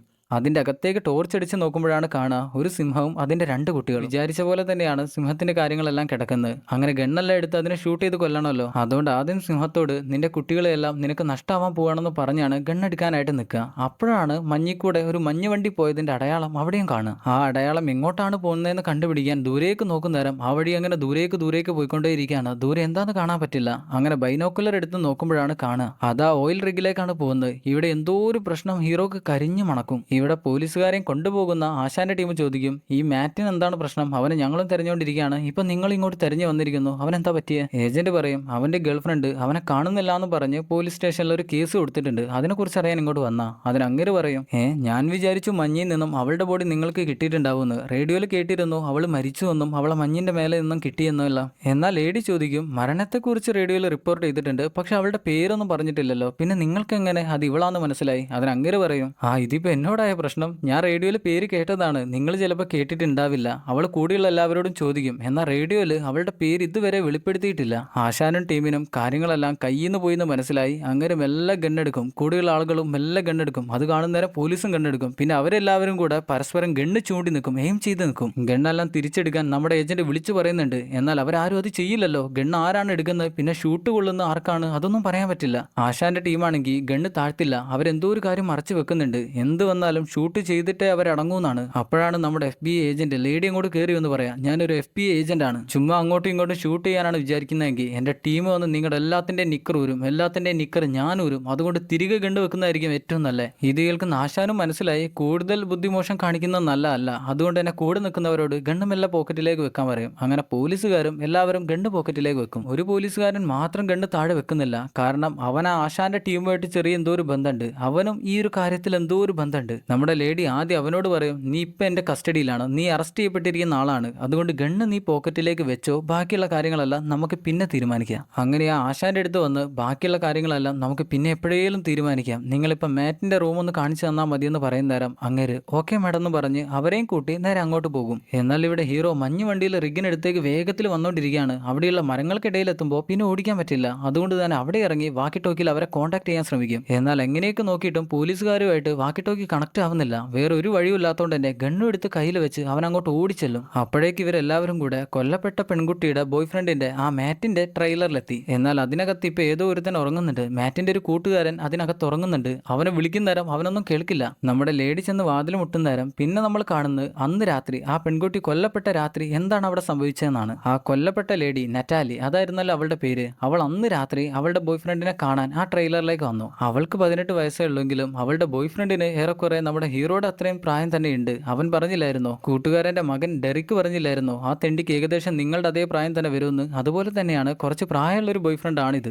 എന്തായാലും അവർ രണ്ടുപേരും കണ്ട സന്തോഷത്തിൽ കിസ്സെല്ലാം ചെയ്ത് നേരെ അകത്തേക്ക് കയറി വരും. ആ ബോയ് ഫ്രണ്ടിന്റെ കൂട്ടുകാരാണെങ്കിൽ അവന്റെ റൂമിൽ ജോലി ചെയ്യുന്ന ആളുകളാണെങ്കിൽ ഇന്ന് ടോണി പോയിരിക്കുക. അവരെപ്പോഴാണ് ഇങ്ങോട്ട് വരാമെന്ന് പറയാൻ പറ്റില്ല. അതുകൊണ്ട് തന്നെ അവര് രണ്ടുപേരും ആയിരിക്കും ഇന്ന് മുഴുവൻ ഇവിടെ ഉണ്ടാവുക. അങ്ങനെ അവര് രണ്ടുപേരും കൂടെ കട്ടിലേക്ക് കിടന്ന് സ്നേഹമെല്ലാം പങ്കുവെച്ച് ഭാവി കാര്യങ്ങളെ കുറിച്ചെല്ലാം സംസാരിക്കുമ്പോഴാണ് ബോയ് ഫ്രണ്ടിന്റെ കൂട്ടുകാരെല്ലാവരും കൂടെ ജോലി ചെയ്യുന്ന എല്ലാവരും തിരികെ ഇങ്ങോട്ട് തന്നെ വരുന്നത്. അത് മനസ്സിലാകുന്ന നെറ്റാലി പെട്ടെന്ന് തന്നെ എഴുന്നേറ്റ് ഡോർ അടയ്ക്കും. എന്നാൽ അവൾ ഡോർ അടയ്ക്കുന്നത് അതിലൊരു കൂട്ടുകാരൻ കണ്ടു. അവൾ പെട്ടെന്ന് തന്നെ വസ്ത്രമെല്ലാം ധരിച്ച് ബോയ് ഫ്രണ്ടിന്റെ കൂടെ വീണ്ടും കട്ടിലേക്ക് കിടക്കും. വീണ്ടും കുറെ കാര്യങ്ങൾ അവർക്ക് പറഞ്ഞു തീർക്കാനുണ്ട്. എന്നാൽ അപ്പോഴാണ് കൂട്ടുകാരൻ ഡോറും തുറന്ന് അങ്ങോട്ട് കയറി വരിക. നിങ്ങൾ രണ്ടുപേരും ഈയുടെ പുതപ്പും പുതച്ച് എന്താ ചെയ്യുന്നത്? ഈ പുതപ്പിനടിയിൽ എനിക്ക് എന്തെങ്കിലുമൊക്കെ കാണാൻ പറ്റുമോ? അവനാണെങ്കിൽ വളരെ വെള്ളം കുടിച്ച് ബോധം പോയ അവസ്ഥയിലാണ് ഇതെല്ലാം സംസാരിക്കുന്നത്. ബോയ് ഫ്രണ്ട് മാറ്റ് അവന്റെ കൂടെയുള്ള ആളുകളോട് പറയും, ഈ ഭ്രാന്തനൊന്ന് എടുത്ത് ഇവിടുന്ന് കൊണ്ടുപോവോ, അവൻ എന്നോട് എന്തെങ്കിലുമൊക്കെ ഒന്ന് വാങ്ങിക്കുമെന്ന്. എന്നാൽ കൂട്ടുകാരാണെങ്കിൽ അതിനൊന്നും മുതിരുന്നു പോലുമില്ല. അവരും വെള്ളം അടിച്ച് ലക്ക് കെട്ടാണ് ഇരിക്കുന്നത്. എന്നാൽ ഈ ഭ്രാന്തനാണെങ്കിൽ അവന്റെ പേര് സാമെന്നാണ്. അവൻ വീണ്ടും പറഞ്ഞുകൊണ്ടിരിക്കും, ഈ പുതപ്പിനടിയിൽ എന്താ, എനിക്കൊന്ന് കാണാൻ പറ്റുമോ, കാണട്ടെ കാണട്ടെ എന്ന് ചോദിച്ച് അവനെ ബുദ്ധിമുട്ടിക്കുന്ന നേരം അവൻ ഒരൊറ്റ ചവിട്ടാണ്. എഴുന്നേറ്റ് വന്ന് അവനെയും പിടിച്ച് ഡോറിന് പുറത്തിട്ട് ഡോർ അടിച്ച് വീണ്ടും കട്ടിൽ വന്ന് കിടക്കും. എന്നാൽ പെട്ടെന്നാണ് ഡോറും തുറന്ന് അവൻ അകത്തേക്ക് തള്ളി കയറി വരിക. മാറ്റിനെ പിടിച്ച് അടിക്കാൻ നോക്കുന്ന നേരം അവരെല്ലാവരും കൂടെ വന്ന് മാറ്റിനെ പിടിച്ച് മാറ്റി നിർത്തും. എന്നാൽ ആ ഗ്യാപ്പിൽ സാം നറ്റാലിയുടെ പാന്റ് അഴിച്ചു കളയും. അത് കണ്ട് ദേഷ്യം വരുന്ന മാറ്റ് അവനെ പിടിച്ച് താഴെയിട്ട് മോന്തക്കിട്ട് ഇടിയോട് ഇടിയാണ്, പെരുത്ത ഇടിയാണ്. പെട്ടെന്ന് തന്നെ കൂട്ടുകാർ വന്ന് മാറ്റിനെ പിടിച്ച് വലിച്ചു മാറ്റി അവനെ ഇടിച്ചോണ്ടിരിക്കുകയാണ്. എന്നാൽ ഇത് കണ്ട് സഹിക്കാൻ പറ്റാത്ത നറ്റാലി അവനെ സഹായിക്കാനായിട്ട് അങ്ങോട്ട് ചെല്ലുന്ന നേരം അതിൽ ഒരുത്തൻ കമ്പിയെടുത്ത് അവളുടെ തലക്കിട്ട് ഒരൊറ്റ അടിയാ. ആ അടിയിൽ തന്നെ അവൾ മരിച്ചോ ഇല്ലെന്നൊന്നും അറിയില്ല. ബോയ് ഫ്രണ്ടിനാണെങ്കിൽ കൂടുതലൊന്നും ചെയ്യാൻ പറ്റില്ല. അവർ കുറെ ആളുകൾ ഉള്ളതുകൊണ്ട് തന്നെ അവനെ തിരിച്ചടിക്കാനോ ഒന്നിനും പറ്റുന്നില്ല. എന്നാൽ ഇവിടെ ബോധം പോയ നറ്റാലി ആ ഭ്രാന്തന്മാർ എന്തെങ്കിലും ഒരു കരുണ കാണിക്കുമെന്ന് വിചാരിക്കുമ്പോഴാണ് ആ സാമ് വന്ന് അവളെ യൂസ് ചെയ്യുന്നത്. ആ ഭ്രാന്തനാണെങ്കിൽ വെള്ളമെല്ലാം അടിച്ച് അവന്റെ തനി സ്വഭാവം പുറത്ത് വന്നിരിക്കുക. നറ്റാലിക്കാണെങ്കിൽ അവനെ എതിർക്കാനും പറ്റില്ല. എതിർത്താൽ തന്നെ അവർ കുറച്ച് ആളുകളുണ്ടല്ലോ, അവൾക്ക് കൂടുതലൊന്നും ചെയ്യാൻ പറ്റില്ലല്ലോ. എന്നാൽ പെട്ടെന്നാണ് ബോയ് ഫ്രണ്ട് എഴുന്നേറ്റ് വന്ന് അവനെ പിടിച്ചിടിക്കാൻ തുടങ്ങുന്നത്. അവനെ കൂടുതലൊന്നും പിടിച്ചു നിൽക്കാൻ പറ്റില്ല. അവരെല്ലാവരും വളഞ്ഞിട്ട് അവനെ ഇടിച്ചോണ്ടിരിക്കും. ആ ഗ്യാപ്പിൽ അവൾ ഡ്രസ്സെല്ലാം തിരികെയിട്ട് പുറത്തേക്ക് ഇറങ്ങി ഓടാനായിട്ട് വിചാരിക്കും. ബോയ് ഫ്രണ്ടിന് അടി കൊള്ളുന്ന അവൾക്ക് കണ്ടു നിൽക്കാൻ പറ്റില്ല. എന്നിരുന്നാലും ഇവിടെ നിൽക്കുന്നത് അത്രയ്ക്കും നല്ലതുമല്ല. അങ്ങനെ അന്ന് രാത്രി അവൾ അവിടെ നിന്ന് ഇറങ്ങി ഓടി. പിന്നെ സംഭവിച്ച കാര്യങ്ങളെല്ലാം നമ്മൾ കണ്ടതാണ്. പ്രസന്റിലേക്ക് തന്നെ തിരികെ വന്നാൽ നമ്മുടെ ഏജന്റ് ലേഡി ആ ഡോറിനിട്ട് മുട്ടിക്കൊണ്ടിരിക്കുകയാണ്. അതിനകത്തൊരുത്തൻ ഉറങ്ങുന്നുണ്ടെന്ന് പറഞ്ഞില്ലേ, അതാരാന്ന് വെച്ചാൽ ആ സാം എന്ന ഭ്രാന്തനാണ്. എന്നാൽ എത്രയൊക്കെ മുട്ടിയിട്ടും വാതിൽ തുറക്കാത്ത കാണുമ്പോഴാണ് പെട്ടെന്നൊരു ബുള്ളറ്റ് വാതിലും തുളച്ച് അവളുടെ നെഞ്ചത്ത് വന്ന് കൊള്ളുക. അവൾ തെറിച്ച് താഴേക്ക് വീഴും. പെട്ടെന്ന് പോലീസുകാരും അവന്റെ ആളുകളും അങ്ങോട്ടും ഇങ്ങോട്ടും ഷൂട്ടോട് ഷൂട്ടാണ്. ആരൊക്കെയോ താഴെ വീഴുന്നുണ്ട്. അകത്തുനിന്ന് ഷൂട്ട് ചെയ്യുന്ന ആരാന്ന് വെച്ചാൽ ആ ഭ്രാന്തൻ സാമു തന്നെയാണ്. അവൻ ഷോട്ട് ഗൺ വെച്ചാണ് ഷൂട്ട് ചെയ്തിരിക്കുന്നത്. എന്നാൽ താഴെ വീണ് കിടക്കുന്ന നമ്മുടെ ലേഡി വെസ്റ്റ് ഇട്ടത് കൊണ്ട് തന്നെ ബുള്ളറ്റ് നെഞ്ചി കയറിയിട്ടില്ല. അവൾ കഴിയുന്ന പോലെ പിസ്റ്റൾ എടുത്ത് ഓരോന്നിനും ഷൂട്ട് ചെയ്ത് താഴെ ഇടും. ആ ഭ്രാന്തൻ സാമു മെഷീൻ ഗണ്ണ് വെച്ച് പോലീസുകാരെല്ലാവരെയും പടപടാന്ന് ഷൂട്ട് ചെയ്ത് കൊന്നുകളയും. എല്ലാവരും മരിച്ചു. അവസാനം ഇഞ്ചിഞ്ചായി ജീവനുള്ള പോലീസുകാരെല്ലാവരെയും അവരെല്ലാവരും വന്ന് തലക്ക് ഷൂട്ട് ചെയ്ത് കൊല്ലും. നമ്മുടെ ലേഡിക്ക് കുറച്ച് ജീവനുണ്ട്. അവൾ മെല്ലെ ഗണ്ണെടുത്ത് ഷൂട്ട് ചെയ്യാൻ നിൽക്കുമ്പോഴാണ് ഒരുത്തൻ വന്ന് ആ ഗണ്ണ് വാങ്ങി വെക്കുക. അവസാനം അവളുടെ തലയിൽ ഗണ്ണ് വെച്ച് ഷൂട്ട് ചെയ്യാൻ നിൽക്കുമ്പോഴാണ് ദൂരേന്നൊരു ഷോട്ട് അവന്റെ നെഞ്ചത്ത് വന്ന് കൊള്ളുക. അവൻ തെറിച്ച് താഴെ വീഴും. താഴെ വീഴുമ്പോൾ തന്നെ അവൻ മരിച്ചു. ദൂരെ നിന്നും ഹീറോ ആണ് ഷൂട്ട് ചെയ്തിട്ടുള്ളത്, ഗോറിയാണ് ഷൂട്ട് ചെയ്തിട്ടുള്ളത്. ആ മഞ്ഞിന്റെ വെസ്റ്റ് ഇട്ടത് കൊണ്ട് തന്നെ, ഡ്രസ്സ് ഇട്ടത് കൊണ്ട് തന്നെ അവർക്ക് ആർക്കും അവനെ കാണാൻ പറ്റില്ല. 2 ഷോട്ടും കൂടെ കൊടുത്ത് ബാക്കി പുറത്തുണ്ടായിരുന്ന 2 എണ്ണത്തിനെ കൂടെ അവൻ കൊന്നുകളയും. എന്നാൽ അതിന്റെ അകത്തും ആ ട്രെയിലറിന്റെ അകത്തും 2 പേരുണ്ട്. സാമും കൂടെ തന്നെ മറ്റൊരുത്തനും. കൂടെയുള്ളവൻ അവൻ എവിടെ ഒളിച്ചു നിന്നാലും ഞാൻ അവനെ ഷൂട്ട് ചെയ്യുമെന്ന് പറയുമ്പോഴേക്ക് അവനും കൊള്ളുമെന്ന്, അവനും മരിച്ചു വീഴും. ഇനി ഇവിടെ നിൽക്കുന്ന അത്രക്കങ്ങ് നല്ലതല്ല എന്ന് മനസ്സിലാവുന്ന സാം പെട്ടെന്ന് തന്നെ ട്രെയിലറിന്റെ പിൻഭാഗത്തുണ്ടായിരുന്ന ജനലിന്റെ ചില്ല് ചവിട്ടി പൊളിച്ച് അതിൽ കൂടെ പുറത്തേക്ക് ചാടി ഓടും. എന്നാൽ ഇതിന്റെ ഇടയിൽ നിന്നെല്ലാം രക്ഷപ്പെട്ടിരുന്ന നമ്മുടെ ഏജന്റ് ആ ട്രെയിലറിന്റെ നേരെ അടിയിൽ വന്ന് ഒളിച്ചു നിൽക്കുന്നുണ്ടായിരുന്നു. അവൾ ഗണ്ണെടുത്ത് അയാളെ ഷൂട്ട് ചെയ്ത് കൊല്ലാനായിട്ട് ശ്രമിക്കും. അവൻ വെസ്റ്റ് ഇട്ടത് കൊണ്ട് തന്നെ അവനൊന്നും പറ്റില്ല. ഹീറോ മറുവശത്ത് നിൽക്കുന്നതുകൊണ്ട് തന്നെ അവനെ ദൂരത്തിൽ നിന്ന് ഷൂട്ട് ചെയ്തിടാനും പറ്റില്ല. അവൻ അങ്ങനെ മലയുടെ മേലേക്ക് രക്ഷപ്പെട്ടു പോകുന്നത് കണ്ടു നിൽക്കാനേ ഏജന്റിന് പറ്റുന്നുള്ളൂ. അപ്പോഴേക്ക് ഹീറോ അവിടെ എത്തി അവളെ എടുത്ത് ട്രെയിലറിന് അകത്ത് കയറ്റി. അവൾക്കുണ്ടായിരുന്ന ചെറിയ മുറിവുകളെല്ലാം, ബുള്ളറ്റ് കൊണ്ട് കാര്യമായിട്ടുള്ള മുറിവുകളൊന്നും അവൾക്ക് ഉണ്ടായിട്ടില്ല. അതുകൊണ്ട് ചെറിയ മുറിവുകളെല്ലാം മരുന്ന് വെച്ച് കൊടുക്കും. നീ ഓക്കെയാണ്, പേടിക്കേണ്ട ആവശ്യമില്ല, നിനക്ക് ബാക്കപ്പിന് ആളുകളുണ്ടെങ്കിൽ പെട്ടെന്ന് തന്നെ വിളിച്ചോളാൻ പറയും. ഇതേ സമയം ആ മലയുടെ മേലേക്ക് രക്ഷപ്പെട്ടെത്തിയ സാം എങ്ങനെയും രക്ഷപ്പെടാനുള്ള വഴി നോക്കാണ്. അവൻ എങ്ങോട്ടാണ് രക്ഷപ്പെടേണ്ടതെന്ന് അറിയില്ല. എന്നാൽ അങ്ങോട്ടും ഇങ്ങോട്ടും നോക്കിയാൽ അവിടെയെല്ലാം ആളുകൾ ഒളിച്ചു നിന്ന് അവൻ അറ്റാക്ക് ചെയ്യാൻ വരുന്ന പോലെയാണ് അവന് തോന്നുന്നത്. അങ്ങനെ ആകെ കൂടെ പെട്ട് കിടക്കുമ്പോഴാണ് പെട്ടെന്ന് ഹീറോ അവന്റെ മുന്നിൽ വന്ന് അവന്റെ മോന്തക്കിട്ട് ഗണ്ണ് വെച്ച് ഒറ്റ ഇടി കൊടുക്കുക. അവൻ ബോധം പോയി താഴെ വീണു.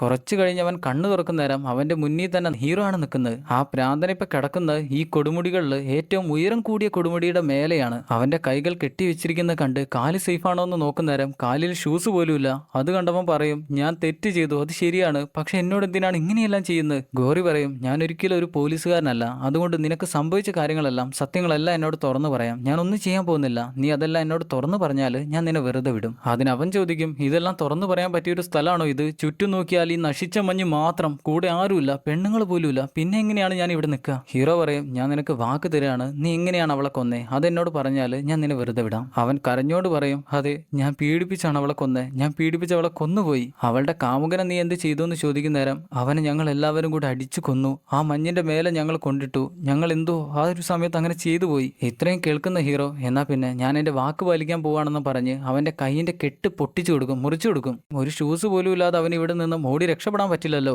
എങ്ങോട്ടാണ് ഓടി രക്ഷപ്പെടേണ്ടത് അതും അവൻ അറിയില്ലല്ലോ. അവൻ ചോദിക്കും, എനിക്ക് ഷൂസ് പോലും ഇല്ല, ഞാൻ എങ്ങോട്ട് ഓടേണ്ടതെന്നും എനിക്കറിയില്ല, ഞാൻ എന്ത് ചെയ്യും? അതിന് ഹീറോ, നിനക്കറിയോ അന്ന് രാത്രി ആ പെൺകുട്ടി കാലിൽ ചെരുപ്പ് പോലും ഇല്ലാതെ 6 മൈലുകളാണ് മഞ്ഞിക്കൂട് താണ്ടി ഓടിയിട്ടുള്ളത്. അവൾ അത്രയും ചെയ്തൊരു പോരാളിയായി. അങ്ങനെയാകുമ്പോൾ നിനക്കും അത് ചെയ്യാൻ പറ്റും, ചെയ്തു നോക്ക്. കൂടെ തന്നെ ഗണ്ണെടുത്ത് മേലേക്ക് ഒരു ഒറ്റ പൊട്ടിക്കൽ പൊട്ടിക്കുന്ന നേരം അവൻ എഴുന്നേറ്റ് ഓടാൻ തുടങ്ങും. ആ മഞ്ഞുമലയുടെ മേലേക്ക് തന്നെയാണ് അവൻ ഓടി പോകുന്നത്. എന്നാൽ ദേഹമാസകലം മുറിവുകളെല്ലാം പറ്റിയത് കൊണ്ട് തന്നെ അവന് കൂടുതൽ ദൂരം ഓടാൻ പറ്റില്ല. അവനാകെ ഭ്രാന്ത് പിടിച്ച പോലെ മഞ്ഞിക്കൂടെ ഉഴച്ചൊഴിച്ചോടും. എന്നാൽ അത്രയും തണുപ്പിൽ ശ്വാസം ആഞ്ഞു വലിക്കുന്നതുകൊണ്ട് തന്നെ അവന്റെ ശ്വാസകോശം ബ്ലീഡാവും. ആ പെൺകുട്ടി എങ്ങനെയാണോ കൊല്ലപ്പെട്ടത് അതുപോലെ തന്നെയാണ് അവനും മരിക്കാൻ പോകുന്നത്. അവനും ശ്വാസകോശം പൊട്ടി ശ്വാസകോശത്തിൽ ചോരയെല്ലാം നിറഞ്ഞ് അവിടെ താഴെ വീണ് മരിക്കും. അങ്ങനെ അവന്റെ മരണം ഉറപ്പിക്കുന്ന ഹീറോ നേരെ ചെല്ലുന്നത് നമ്മുടെ ഏജന്റ് പെൺകുട്ടിയെ, ഏജന്റ് ലേഡി ഇല്ലേ, അവളെ കാണാനായിട്ട് ഹോസ്പിറ്റലിലേക്കാണ്. അവൾക്കാണെങ്കിൽ ഗോറി അവളെ രക്ഷപ്പെടുത്തിയതുകൊണ്ട് തന്നെ ഗോറിയോട് അങ്ങേയറ്റം കടപ്പാടാണ്. എന്നാൽ നമ്മുടെ ആൾ പറയുന്നത്, നീ തന്നെയാണ് നിന്നെ രക്ഷിച്ചതെന്നാണ്. ഹീറോ അവിടെ ഉണ്ടായിരുന്ന ഒരു മാഗസിൻ എടുത്ത് അവൾക്ക് വായിച്ചു കൊടുക്കും. എന്നാൽ അതെല്ലാം കേൾക്കുന്ന നേരം അവൾക്ക് ചിരിയാണ് വരുന്നത്.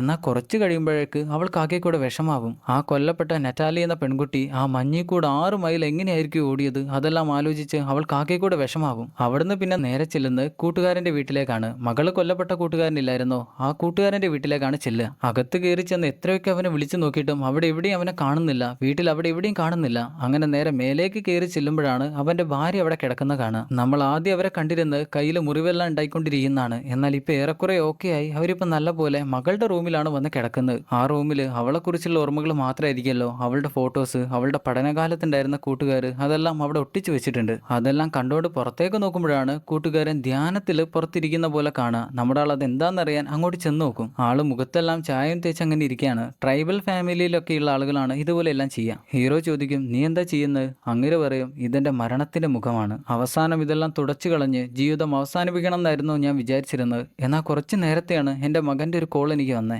വർഷങ്ങൾക്ക് ശേഷമാണ് അവനിപ്പോൾ എന്നെ വിളിക്കുന്നത്. ജയിലിൽ ചെന്ന് അവനെയും കൂട്ടി കൊണ്ടുവരാനാണ് അവൻ പറയുന്നത്. അവൻ ഇത്രയും കാലം ഇതുപോലൊരു കാര്യം എന്നോട് പറഞ്ഞിട്ടില്ല. പക്ഷേ ഞാൻ ഇപ്പോൾ തീരുമാനിച്ചു ഈ ചായമെല്ലാം തുടച്ചു കളഞ്ഞ് അവനെയും കൂട്ടി തിരികെ വരണം. പക്ഷേ കുറച്ച് സമയം കൂടെ ഞാനൊന്ന് ഇവിടെ ഇരിക്കട്ടെ. ഇതെല്ലാം കേട്ട് നമ്മുടെ ആളൊന്നും മിണ്ടാതിരിക്കുന്ന കാണുന്നേരം അങ്ങേര് പറയും, ഞാൻ എഴുന്നേൽക്കുന്നവരെ നീ ഇവിടെ നിന്ന് എങ്ങോട്ടും പോവല്ലേ, നീ ഇവിടെ തന്നെ ഇരിക്കേ, ഞാൻ എങ്ങോട്ടും പോകുന്നില്ല. അവസാനം ഞാനൊരു കാര്യം പറയട്ടെ, ഇതൊരു റിയൽ സ്റ്റോറിയാണ്. അമേരിക്കയുടെ ഈ ഒരു ഭാഗത്ത് മഞ്ഞുമലയുടെ മേലെ എത്രത്തോളം സ്ത്രീകളെയാണ് കാണാതായതെന്ന് ഇതുവരെ ഒരു കണക്ക് പോലും ലഭിച്ചിട്ടില്ല. സ്ത്രീകളെന്ന് മാത്രമല്ല, കാണാതായിരിക്കുന്ന ഒട്ടേറെ ആളുകൾ ഈ മലയുടെ മേലെ അവിടെ ഇവിടെയായിട്ടുണ്ട്. അതിന്റെ കണക്കും ഇതുവരെ ലഭ്യമല്ല. ഈ കാര്യങ്ങളെല്ലാം പറഞ്ഞു വെച്ചുകൊണ്ട് വിൻഡ് റിവർ എന്ന സിനിമ അവസാനിക്കുന്നു.